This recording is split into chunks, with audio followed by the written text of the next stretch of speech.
সনাতন কৃষ্ণ মাধুর্য অমৃতের সিন্ধু, মোর মন সান্নিপাতি সব পিতে করে মতি, দুর্দৈব বৈদ্য না দেয় এক বিন্দু। কলিযুগ পাবন অবতার পরম করুণাময় শ্রী গৌরাঙ্গ সুন্দরীর পরম অন্তরঙ্গ প্রিয় পার্শ্বদবর্য পূজ্যপাদ শ্রীকৃষ্ণদাস কবিরাজ গোস্বামী মহাশয় তাহার শ্রী শ্রী চৈতন্য চরিতামৃত নামক শ্রী গ্রন্থের মধ্য লীলার ১বিংশ পরিচ্ছেদে সনাতন শিক্ষা প্রসঙ্গে শ্রীমন মহাপ্রভু শ্রীকৃষ্ণ মাধুর্য বর্ণন তাহাই আলোচিত হইতেছে। মাধুর্যের বর্ণনা করতে করতে মহাপ্রভু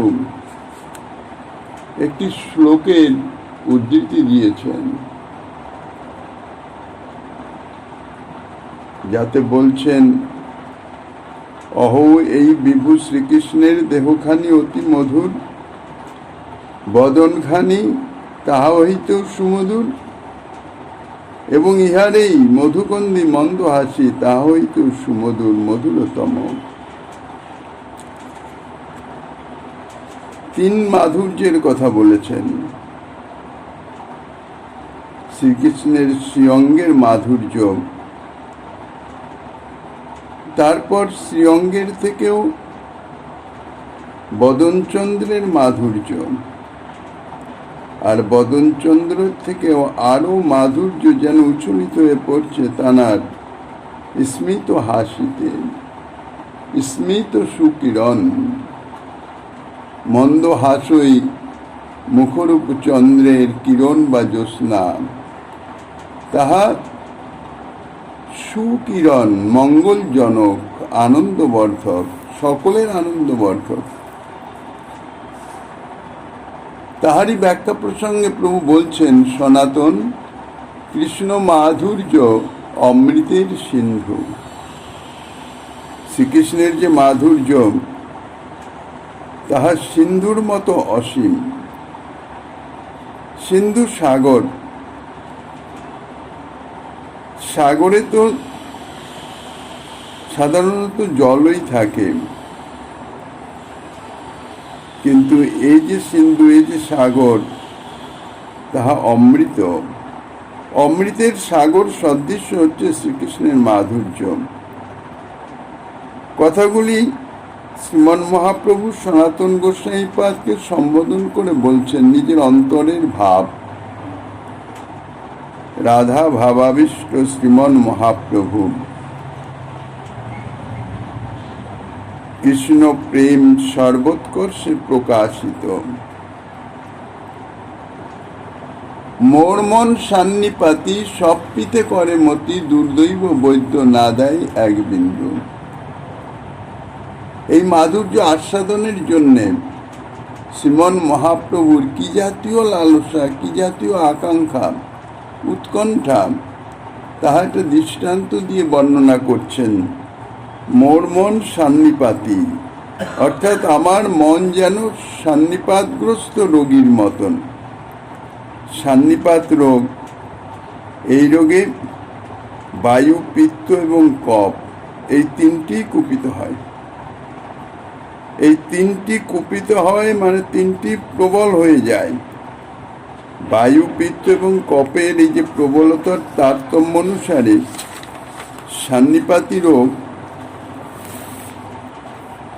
নানান রকম অবস্থা সৃষ্টি করে।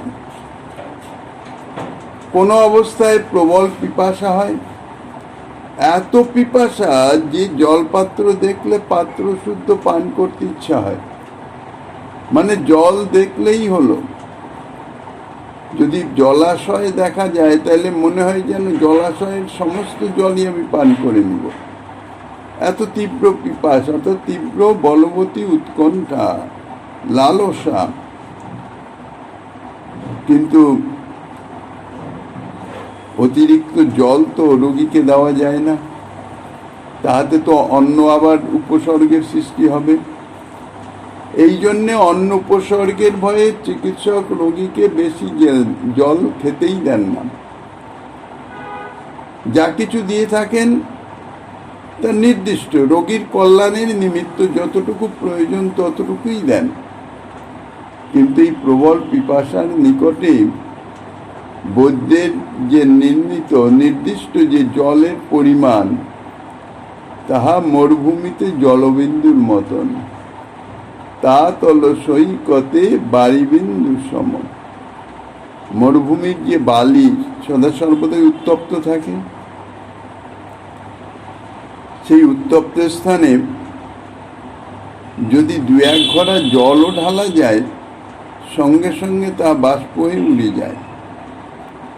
মরুভূমিতে জল দিলে যেরকম সঙ্গে সঙ্গে বাষ্প হয়ে যায়, আরও তাতে যে তাপ অতিরিক্ত বর্ধিত হয়, তা সেই রকম কৃষ্ণ মাধুর্য আস্বাদনকারী প্রেমী ভক্তের নিকট শ্রীকৃষ্ণ মাধুর্য যাহা আস্বাদিত হয়, তাহাতে তাহার আস্বাদনের উৎকণ্ঠা লালসা আরও শতগুণে বর্ধিত হয়ে যায়। তৃষ্ণা শান্তি নহে, তৃষ্ণা বাড়ে নিরন্তর। এমন অবস্থা হয় সান্নিপাতি রোগীর মতো। দৃষ্টান্ত তাই মহাপ্রভু দিয়েছেন। রোগীর মনে হয় তাহাকে চিকিৎসক যেন মোটেই জল দিতেছেন না, কেননা তাহার যে পিপাসা, তাহার যে জলপানের লালসা, যে পরিমাণ জলপানের লালসা, তাহার তুলনায় বৈদ্যের নিঃসৃষ্ট জল সে 1 বিন্দুর মতন। প্রবল পিপাসার্থ ব্যক্তিকে যদি 1 বিন্দু জল দেওয়া হয়, তাহলে তাহাতে কি হয়? তার পিপাসা নিবৃত্তি তো দূরে থাক, আরো বর্ধিত হয়ে যায়। ঠিক সেই রকম এখানে শ্রীমন মহাপ্রভু সনাতন গোস্বামীকে বলছেন, সনাতন, আমার মনের যেন সান্নিপাত রোগ হয়েছে।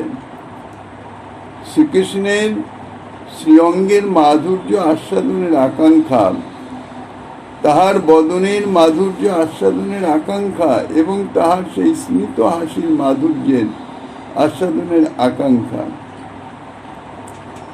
এই 3টি আকাঙ্ক্ষা সম্মিলিত হয়ে এমন প্রবলতা ধারণ করেছে যে বায়ুপিত্ত কফের প্রবলতার সাদৃশ্যে মনের সন্নিপাত রোগের লক্ষণ প্রকাশ করিতেছে। তাহার লক্ষণটা কি? বলছেন, সব পিতে করে মতি। শ্রীকৃষ্ণ মাধুর্য সিন্ধুর সমস্তই যেন পান করবার ইচ্ছা জাগিতেছে, ইচ্ছা করিতেছে। সেই ইচ্ছা আবার কি? প্রবল ইচ্ছা। ইহা সান্নিপাত রোগের অবস্থা বিশেষের লক্ষণ, বলবতী পিপাসা, তাহাই ব্যক্ত করছেন। কিন্তু সান্নিপাতী রোগীর নিকটে যেমন তাহার বৈদ্য নির্দিষ্ট যে পানীয়, তাহাতে তাহার তৃষ্ণা তো নিবৃত্তি দূরে থাক, আরো তৃষ্ণা বর্ধিত হয়ে যায়, এবং সেই বৈদ্য তাহার পক্ষে যেন অমঙ্গলকারী, তাহাকে কষ্ট প্রদান করিতেছেন। এবং এই জন্যেই সে বৈদ্য হচ্ছে আমার দুর্ভাগ্য স্বরূপ। তাই বলছেন, দুর্দৈব বৈদ্য, আমার দুর্ভাগ্যরূপ বৈদ্য বা চিকিৎসক। এখানে তো মহাপ্রভুর সাক্ষাৎভাবে কোনো বৈদ্য নাই, চিকিৎসক নাই, সেই জন্য বৈদ্য নির্দিষ্ট করছেন দুর্ভাগ্য, আমার দুর্ভাগ্য। আমার দুর্ভাগ্যরূপ বৈদ্য বা চিকিৎসক সমস্ত মাধুর্য সিন্ধুর যখন এমন পিপাসা যে সমস্ত মাধুর্য সিন্ধু এক চুমুকে পান করবার জন্য আমার মনে বলবতী আকাঙ্ক্ষা, সেখানে সমগ্র মাধুর্য সিন্ধুর তো দূরের কথা, আমার দৈবরূপ বৈদ্য মানে দুর্ভাগ্যরূপ বৈদ্য আমাকে 1 বিন্দু পান করতে দিতেছে না। অর্থাৎ শ্রীকৃষ্ণ মাধুর্যের 1 কণিকাও আমি আস্বাদন করতে সমর্থ হইতেছি না। বাস্তবিকই যে শ্রীমন মহাপ্রভু রাধাভাবাবিষ্ট অবস্থায় শ্রীকৃষ্ণ মাধুর্যের 1 বিন্দু পান করিতে পারিতেছেন না, তাহা তো নয়। কেননা তিনি পূর্ণরূপেই শ্রীকৃষ্ণ মাধুর্য আস্বাদন করিতেছেন। কেননা শ্রীকৃষ্ণ মাধুর্য স্ব প্রেম অনুযায়ী ভক্ত আস্বাদন।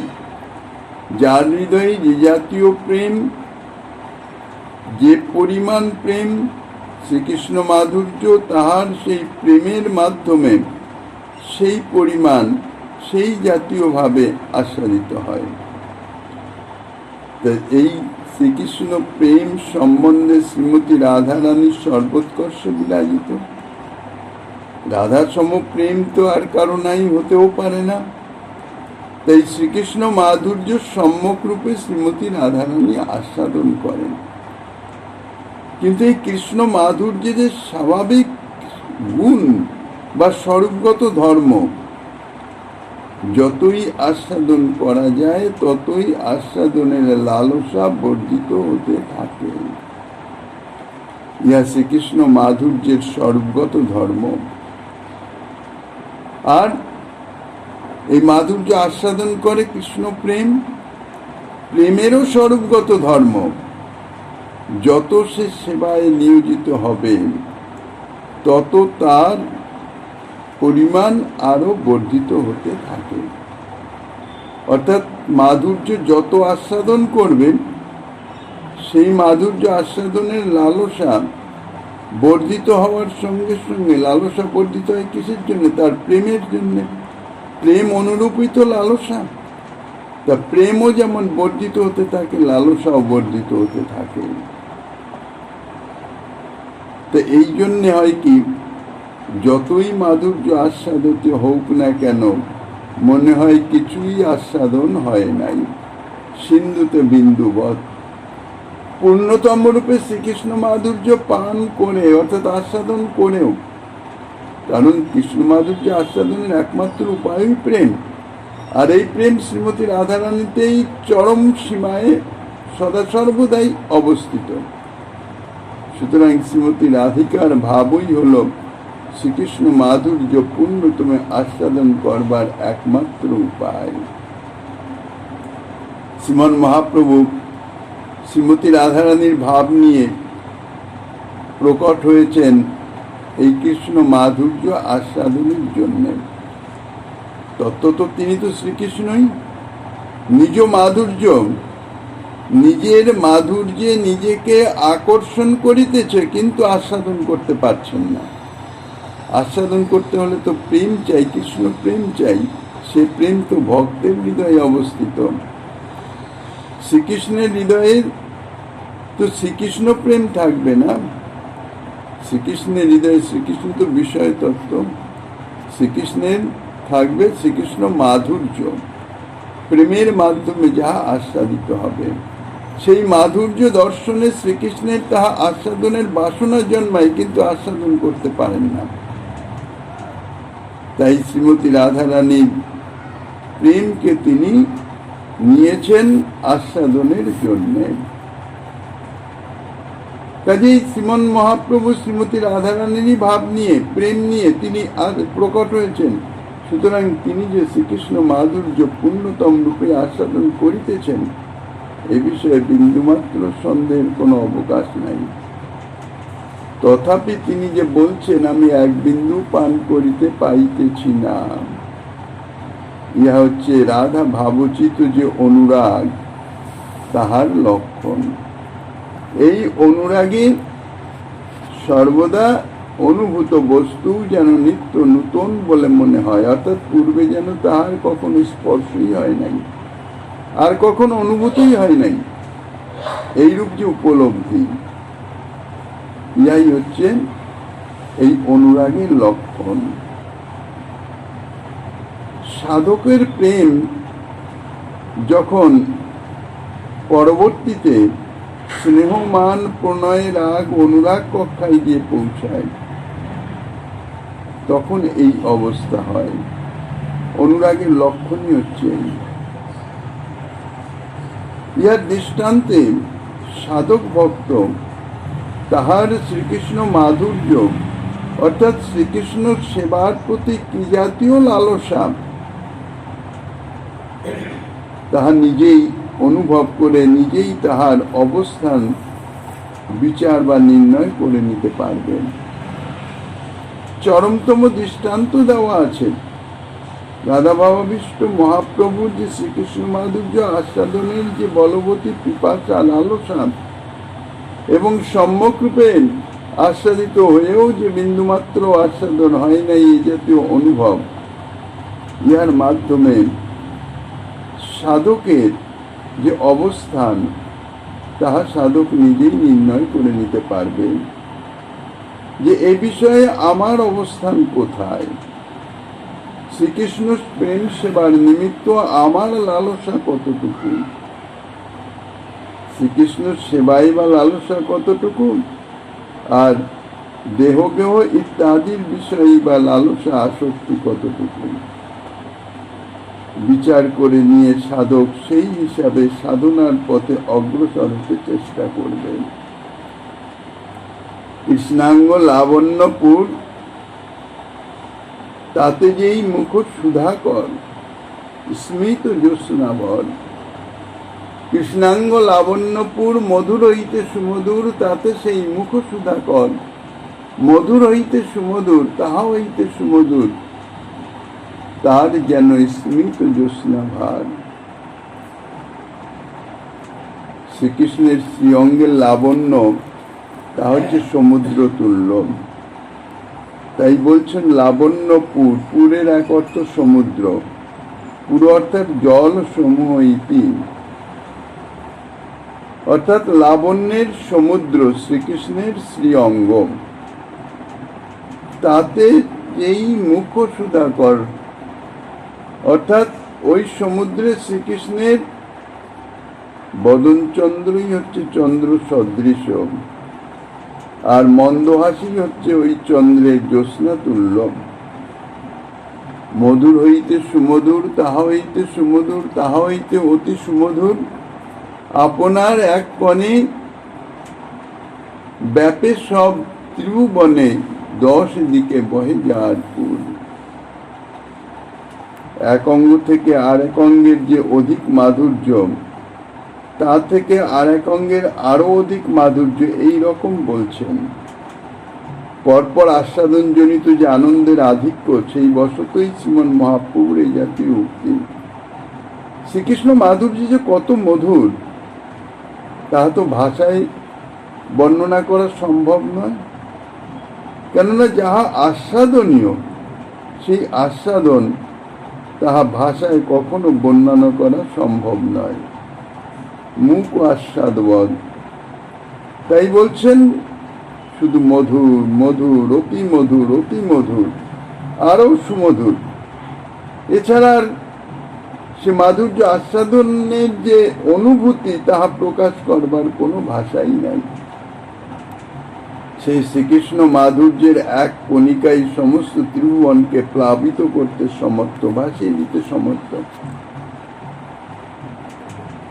সেই মাধুর্য সিন্ধুর প্রবাহ সদা সর্বদাই 10 দিকে প্রবাহিত হইতেছে। স্মিত কিরণ শুকরপুরী পৈশে অধর মধুরে, সেই মধু মাতায় ত্রিভুবনে, বংশী ছিদ্র আকাশে তার গুণ শব্দে পৈশে, ধ্বনি রূপে পাইয়া পরিণামে। মধুর সঙ্গে যদি একটু কর্পূর মিশ্রিত হয়, এমনি তো সাধারণত মধুতে একটা মাদকতা শক্তি আছে, একটা নেশা জন্মায়, আর তার সঙ্গে যদি কর্পূর মিশ্রিত করে সেই মধু আস্বাদন করা হয়, তাহলে তাহাতে মাদকতা শক্তি আরো অনেক বর্ধিত হয়ে যায়। তো ঠিক সেই রকম শ্রীকৃষ্ণের অধর সুধার সঙ্গে এমনি তো তার বদন চন্দ্রের মাধুর্য অতি সুমধুর, তার মধ্যে সেই বদনেই স্মিত হাসি, মন্দ হাসিরূপ যে উত্তম কর্পূর মিশ্রিত হয়ে সে অধর সুধার মাদকতা বহু গুণে বর্ধিত করে দিয়েছেন। স্মিত কিরণ সুকর্পূরে, মৃদুমন্দ হাসিকে কর্পূরের সঙ্গে তুলনা করেছেন। মন্দ হাসিরূপ যে মুখচন্দ্রের কিরণ, তাহাই অর্থাৎ উত্তম কর্পূর তুল্য। কর্পূরের যে শুভ্রতা, মন্দহাসির নির্মলতা এবং কর্পূরের সুগন্ধে মন্দহাসির মাধুর্যই সূচিত হইতেছে।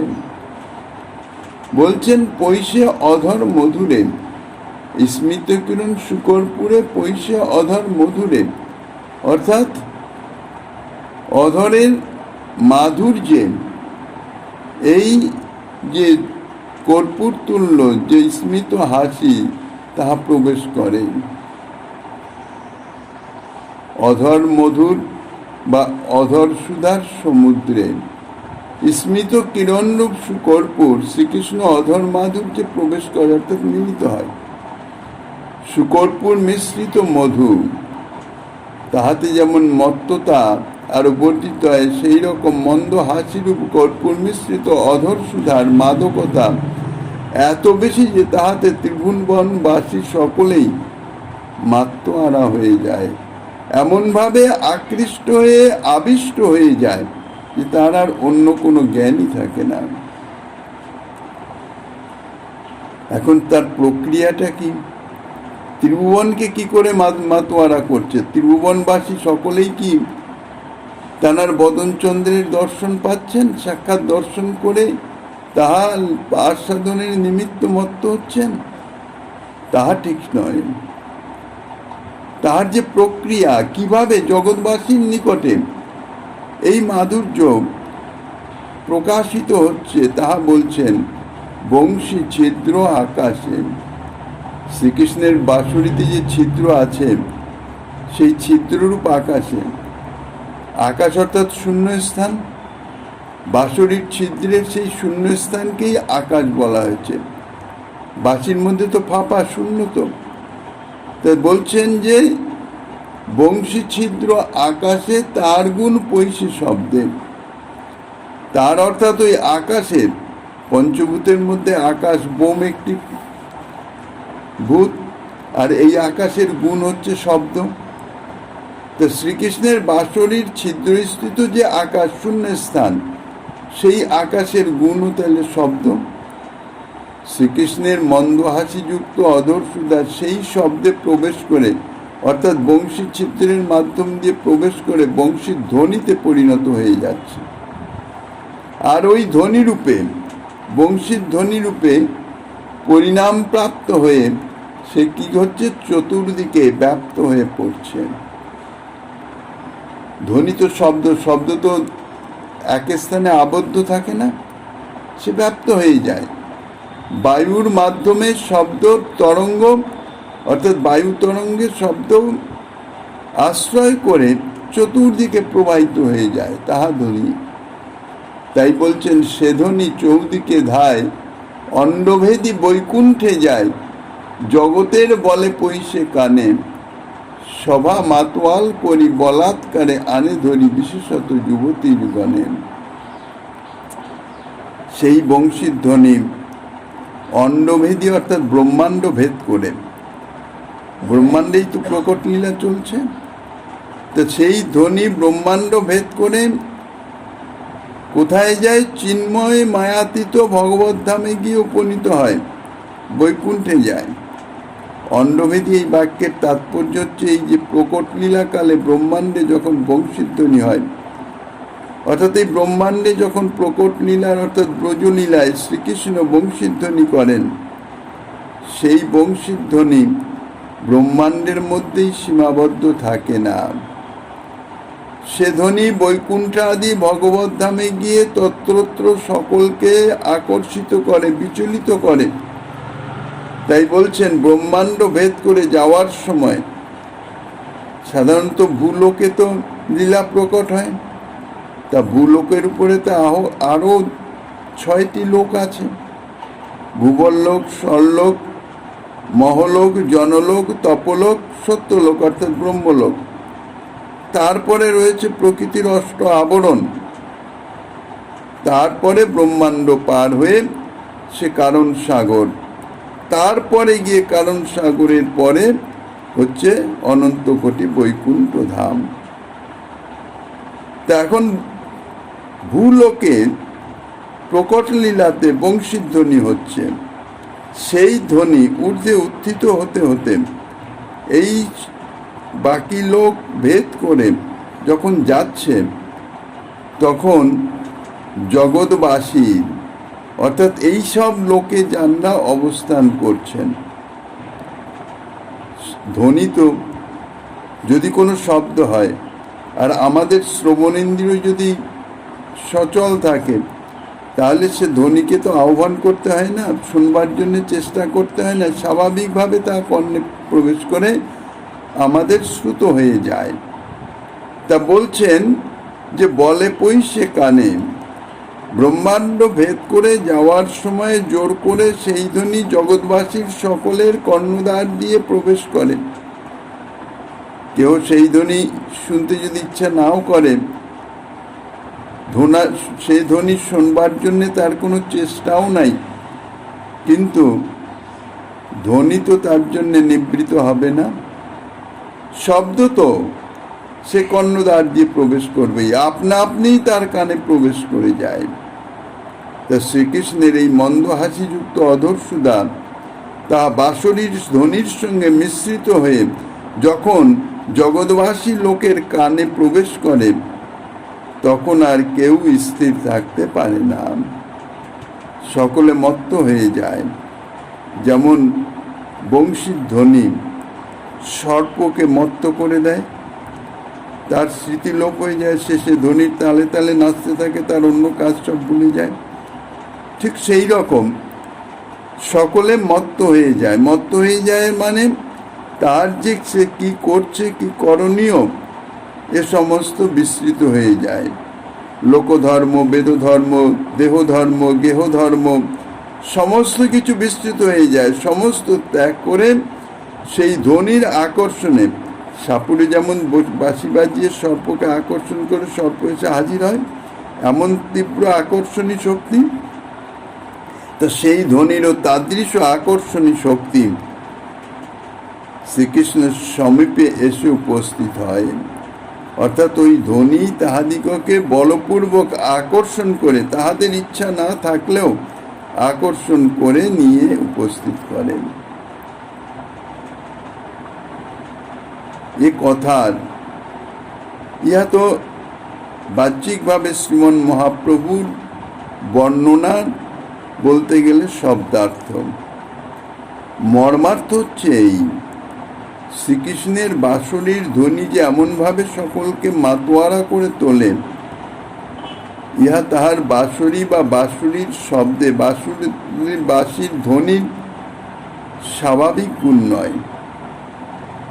ইহা হচ্ছে শ্রীকৃষ্ণের মৃদুমন্দ হাসি মিশ্রিত অধর সুধার গুণ। শ্রীকৃষ্ণের অধর স্পর্শেই তো বাঁশরীতে ধ্বনি উৎপন্ন হয়, আর শ্রীকৃষ্ণের অধরের স্পর্শ পেয়েই বাঁশরীর ধ্বনিতে এই গুণ সঞ্চারিত হয়ে যায়। অথবা শ্রীকৃষ্ণের অধরের ফুৎকার থেকে উৎপন্ন হয়েছে, এই জন্যেই বাঁশরীর ধ্বনি এইরূপ মন প্রাণ মাতোয়ারা করা গুণ বা শক্তি প্রাপ্ত হয়েছে। সকলকে যে বলপূর্বক আকর্ষণ করে, বলাৎকারে আনে ধরি, জোর করে যে ধরে আনেন, অর্থাৎ বংশীধ্বনি শুনে তারা এতই উতলা হয়ে পড়েন যে তাহারা আর শ্রীকৃষ্ণের নিকটে না এসে থাকতে পারেন না।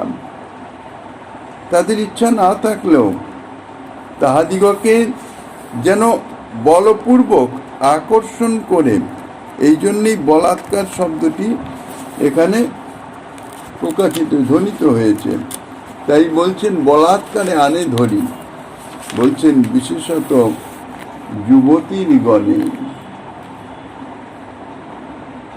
যাহাকে কেহ অতর্কিতভাবে বলপূর্বক ধরে নিয়ে আসে, তাহার যেমন নিজের শক্তি প্রয়োগ করবার কোনো সুযোগ থাকে না, বাধা দেওয়ার কোনো সুযোগ থাকে না, বা নিজেকে রক্ষা করবার জন্যে কারোর সাহায্য প্রার্থনা করবারও কোনো সুযোগ থাকে না, হঠাৎ যদি ধরে নিয়ে চলে আসে, তো সেই রূপে বংশীধ্বনি যার কানে প্রবেশ করবে, প্রবেশ করে নিজের মোহিনী শক্তিতে তাকে শ্রীকৃষ্ণের সমীপে আকর্ষণ করে, তখন শ্রীকৃষ্ণের সমীপে যাওয়ার জন্য আগ্রহে, উৎকণ্ঠায়, আনন্দে এতই উতলা হয়ে যায় যে তার লোকধর্ম, বেদধর্ম, গৃহধর্ম কোনো কিছু নিয়ে আর অপেক্ষা থাকে না।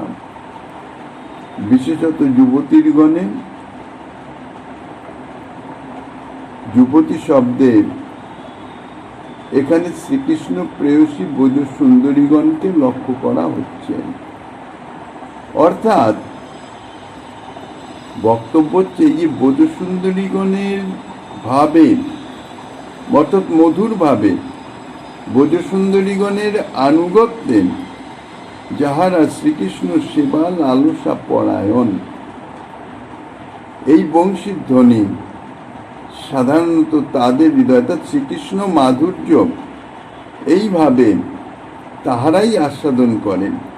যার যেরকম ভাব, শ্রীকৃষ্ণ মাধুর্য মধুরভাবে যেরকম আস্বাদন হয়, দাস্যসখ্য বাৎসল্য তো সেই রকম আস্বাদন হবে না।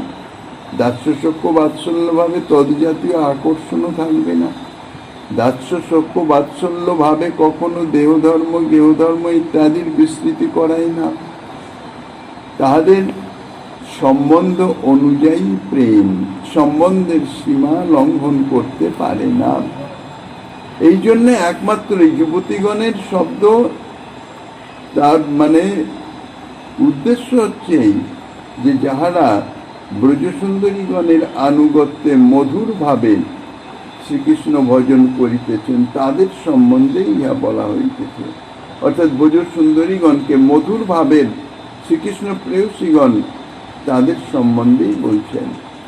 ধনী বড় উদ্যত, পতিব্রতার ভাঙে ব্রত, প্রতিকূল হইতে কারি আনে, বৈকুণ্ঠের লক্ষ্মীগণে যেই করে আকর্ষণে, তার আগে কেবা গোপীগণে। এই যে বংশীর ধ্বনি, শ্রীকৃষ্ণ যখন রাসলীলার প্রাককালে বংশীধ্বনি করেছিলেন, যে বংশীধ্বনি একমাত্র প্রেমবতী ব্রজসুন্দরীগণেরই কর্ণগোচর হয়েছিল, অন্য কোনো ভাবের কর্ণগোচর হয় নাই।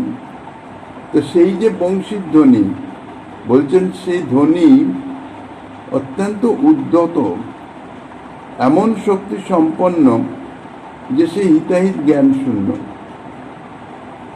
আমার যা করণীয় তাই আমি করব, তার ভালো মন্দ, অপরের ভালো মন্দের দিকে তার কোনো দৃষ্টি নাই। নিজের অভিপ্রেত কাজ সে করবেই, তার ফলে অপরের ভালো হচ্ছে না ক্ষতি হচ্ছে না খারাপ হচ্ছে না সে দুঃখ পাচ্ছে, এ বিষয়ে বিচার করেন। ইয়ে হচ্ছে উদ্যত স্বভাবের লক্ষণ। তো এই উদ্যত সভা এখন বংশীধ্বনি কি উদ্যত ভাব করেছেন? বলছেন পতিব্রতার ভাঙে ব্রত, প্রতিব্রতা রমণীর পাতিব্রত ধর্ম সে নষ্ট করে দেয়, এত শক্তি সম্পন্ন। অর্থাৎ শ্রীকৃষ্ণের বংশীধ্বনির যে অনন্য সাধারণ শক্তি, তাহা বলিতেছেন। পুরুষ অনেক সময় নানা কারণে লোক ও ধর্মাদিতে জলাঞ্জলি দিতে পারেন, কেননা পুরুষের অত অপেক্ষা নাই। কিন্তু যারা পতিব্রতা রমণী, তারা তাদের পাতিব্রত্য ধর্ম অর্থাৎ সতীত্ব কোনোভাবেই তাহারা ক্ষুণ্ণ করতে পারে না। তাহা রক্ষার জন্যে প্রয়োজন হলে তাহারা প্রাণ দিয়েও থাকেন। তার বহু বহু নিদর্শন আমাদের দেশের রমণীগণের সম্বন্ধে পাওয়া যায়। কেননা স্ত্রীলোকের পক্ষে এই পাতিব্রত্য বা সতীত্ব থেকে বড় কিছু আর নাই। এই জগতের যাহা কিছু আছে, যত রকমের ধর্ম টর্ম ইত্যাদি যা কিছু আছে, তার মধ্যে স্ত্রীলোকের পক্ষে এই সতীত্বই হচ্ছে সর্বোচ্চ কক্ষায় বিরাজিত। তাহারা নিজেদের প্রাণ দিয়ে দেবেন, অগ্নিতে প্রবেশ করবেন, তবুও কোনোভাবে এই ধর্ম যেন ক্ষুণ্ণ না হয়। কিন্তু শ্রীকৃষ্ণের বংশীধ্বনির এমনই অদ্ভুত শক্তি যে পতিব্রতা রমণীগণ পর্যন্ত ওই বংশীধ্বনি শুনে এমনভাবে আকর্ষিত হয়, মোহিত হয়ে যায়, যে তাহাদের প্রাণের থেকেও বেশি প্রিয় যে সতীত্ব ধর্ম, পাতিব্রত্য ধর্ম, তাহা বিসর্জন করতে বিন্দুমাত্র কুণ্ঠিত হয় না। এই জন্যে বিশেষত যুবতীর গণে বলার তাৎপর্য হচ্ছে এই, যুবতী স্ত্রীর পক্ষেই সর্বপ্রকারের পতির মনোরঞ্জন করা সম্ভব, আর পতির মনোরঞ্জনই তো পাতিব্রত্য ধর্মের সারবস্তু। যে ধর্মের মূল লক্ষ্য হচ্ছে পতির সন্তোষ বিধান করা, পতিকে সুখী করা, তা পতিব্রতা রমণীর পক্ষে যৌবনেই পূর্ণ মাত্রায় পাতিব্রত্য ধর্ম পালন করা সম্ভব। এই জন্যে পতিব্রতা রমণীর পক্ষে যৌবনেই পতির প্রতি সর্বাপেক্ষা বেশি আসক্তি প্রকাশ পায়। অনেক সময় এতই পাত্তানুরাগ দেখা যায় যে অন্য ধর্মকর্মাদি পর্যন্ত উপেক্ষা করে দেয় পতিব্রতা ধর্মকে রক্ষা করবার জন্য।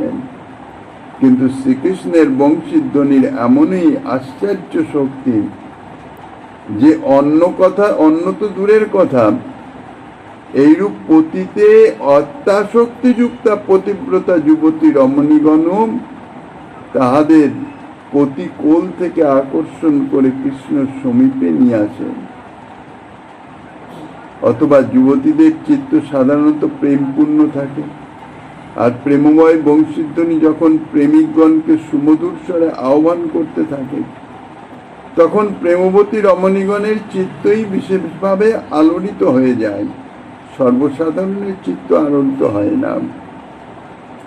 শ্রীমন মহাপ্রভু ব্রজকিশোরী শ্রীমতী রাধারানীর ভাবে বিবাহিত হয়ে এই শ্লোকের মাধুর্য আস্বাদন করিতেছেন।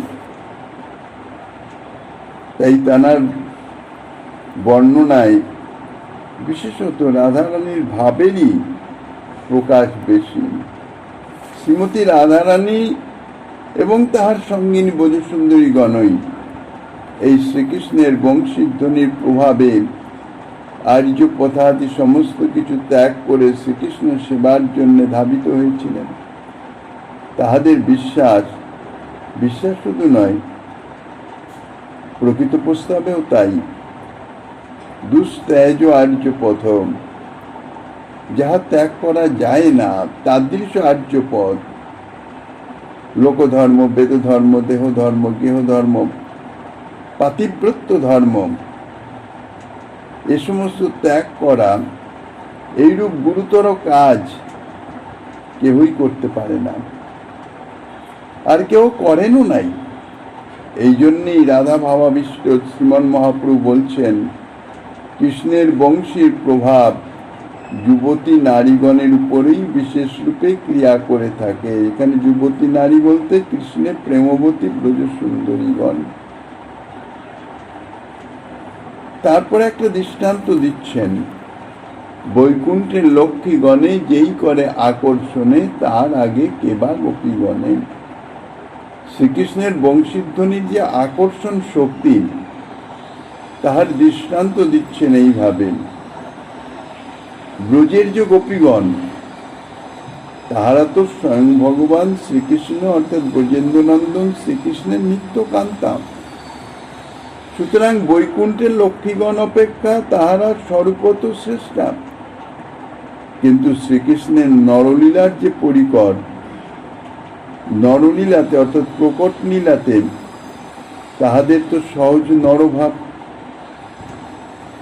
এই জন্যেই তাদের চোখে লক্ষ্মী দেবী হচ্ছেন দেবী, পতিব্রতা শিরোমণি, আর তার তুলনায় তারা হচ্ছে মানুষ অর্থাৎ গোয়ালিনী। কোথায় লক্ষ্মীগণ আর কোথায় ব্রজসুন্দরীগণ? কাজেই তাহারা নিজেদের লক্ষ্মীগণ অপেক্ষা অত্যন্ত হেয় মনে করেন, অতি সাধারণ মনে করেন। তাই বলছেন যে বৈকুণ্ঠের লক্ষ্মীগণ পর্যন্ত শ্রীকৃষ্ণের বংশীধ্বনিতে আকৃষ্ট হয়ে নারায়ণের বক্ষ ত্যাগের জন্য উৎকণ্ঠিত হয়ে যান। এ তাদৃশ বংশীধ্বনির শক্তি বা প্রভাব। আর আমরা তো সাধারণ গোয়ালার মেয়ে, আমরা কি করে স্থির থাকবো? আমরা যে বংশীধ্বনিতে আকর্ষিত হব, এটার আশ্চর্যের কি আছে? ইহাই হচ্ছে ব্রজসুন্দরীগণের মনের ভাব। তাই বলছেন তার আগে কেবা গোপীগণের। যেখানে লক্ষ্মীগণ পর্যন্ত আকর্ষিত হন, তা আমরা তো তুচ্ছাতি তুচ্ছ গোপীগণ, আমরা যে আকর্ষিত হব ইহাতে তো আশ্চর্যের কিছু নাই, আর ইহাই তো স্বাভাবিক। বংশীধ্বনির আরো প্রভাব বর্ণনা করছেন। নিবিখসায় পতি আগে গৃহকর্ম করায় ত্যাগে, বলে ধরি আনে কৃষ্ণ স্থানে, লোকধর্ম লজ্জা ভয়ে সব জ্ঞান লুপ্ত হয়, ওইছে নাচায় সব নারীগণে।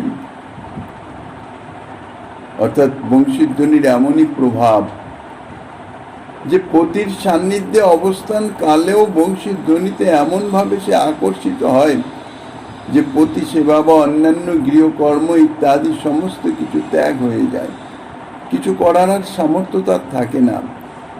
সেই ধ্বনি লক্ষ্য করে শ্রীকৃষ্ণের চরণ সান্নিধ্যে আসবার জন্য সে উন্মত্ত হয়ে যায়। তাই লোকধর্ম লজ্জা ভয় সব জ্ঞান লুপ্ত হয়ে যায়, সমস্ত কিছু বিস্মৃতির অতলে চলে যায়। বংশীধ্বনির এমনই প্রভাব, কানের ভিতর বাসা করে, আপনে তাহা সদা স্ফুরে, অন্য শব্দ নাদায়ে প্রবেশিতে, আন কথা না শুনে কান, আন বলিতে বোলায় আন, এই কৃষ্ণের বংশীর চরিতে। এই অবস্থাটা হয় কি করে? বলছে বংশীধ্বনি কর্ণদ্বার দিয়ে যার কানের মধ্যে দিয়ে প্রবিষ্ট হয়ে গেল, তার সেই কর্ণদ্বার শ্রবণেন্দ্রিয় তো কর্ণের দ্বার দিয়েই তো ধ্বনি প্রবিষ্ট হয়, অর্থাৎ শ্রুত হয়। তা বংশীধ্বনি কানের মধ্যে যে প্রবিষ্ট হয়ে কি করে, আর বেশি দূর যায় না, ওই কানের মধ্যে সে অবস্থান করে। কেন অবস্থান করে? যাতে অন্য কোনো শব্দ, অন্য কোনো ধ্বনি কর্ণদ্বার দিয়ে তার মধ্যে প্রবেশ না করতে পারে। তাই ওই বাঁশির শব্দই যেন সর্বদা তার কানে ধ্বনিত হতে থাকে। যখন বাস্তবিক বংশীধ্বনি হয় না, তখনও তার কানের মধ্যে ওই বংশীধ্বনি চলতে আছে। যেমন নিরন্তর যদি কোনো শব্দ শোনা হয়, কোনো ধ্বনি, সুর যদি শুনতে থাকে দীর্ঘক্ষণ, সে সুর বন্ধ হয়ে গেলেও যেন ওই সুরের একটা রেশ চলতে থাকে, ঠিক সেই রকম কানের মধ্যে ওই বাঁশির শব্দই শুধু শোনে, অন্য কোনো ধ্বনি, অন্য কোনো শব্দ শোনা যায় না। অর্থাৎ অন্য কোনো শব্দ যখন হয় তখনও এই ব্রজসুন্দরীগণের কর্ণে বংশীর ধ্বনি শ্রুত হতে থাকে, অন্য শব্দ আর প্রবেশ করে না। শব্দ যেন কানের মধ্যে বাসা করে নিজের স্থায়ী বাসস্থান করে ফেলেছে, আর তদ অনুযায়ী তাকে আচরণ করিতেছেন। আন বলিতে বোলায় আন, যিনি একবার ওই বংশীর ধ্বনি শ্রবণ করেন, সেই ধ্বনিতে এমনভাবে তার চিত্ত আবিষ্ট হয়ে যায় যে অন্য বিষয়ে আর কিছুতেই সে মনোনিবেশ করতে পারে না। তাই শ্রীকৃষ্ণ বিষয়ে কথা ব্যতীত অন্য কোনো কথা বলতে গেলে তার মুখ দিয়ে উল্টোপাল্টা কথা বেরিয়ে আসে, অসংলগ্ন কথা বের হয়ে আসে। কারণ সে বিষয়ে তো তার মনঃসংযোগ নাই। মনঃসংযোগ না হলে তো কোনো কিছু নির্দিষ্টভাবে প্রকাশ করা যায় না, কাজেই সেটা হয় না। এই জন্যে আন বলতে বোলায় আন, যে কথা বলা উচিত, যে কথা বলা দরকার বা যা বলতে সে চাইছে সে বলতে পারে না, উল্টো পাল্টা অসংলগ্ন কথা বলেন। পুনঃ কহে বাহ্য জ্ঞানে, আন কহিতে কহি আনে, কৃষ্ণ কৃপা তোমার উপরে, মোর চিত্ত ভ্রম করি নিজৈশ্বর্য মাধুরী, মোর মুখে শোনায় তোমারে। শ্রীকৃষ্ণের মাধুর্যে আকৃষ্ট হয়ে শ্রীমন মহাপ্রভু রাধাভাবাবিষ্ট হয়ে এই যে এতক্ষণ সনাতন গোস্বামীর কাছে নিজের ভাব অনুযায়ী, অর্থাৎ বাহ্যজ্ঞান শূন্য অবস্থার মতন তিনি যে কৃষ্ণ মাধুর্য বর্ণনা করে গেছেন, তার হঠাৎ বাহ্যজ্ঞান ফিরে এলো।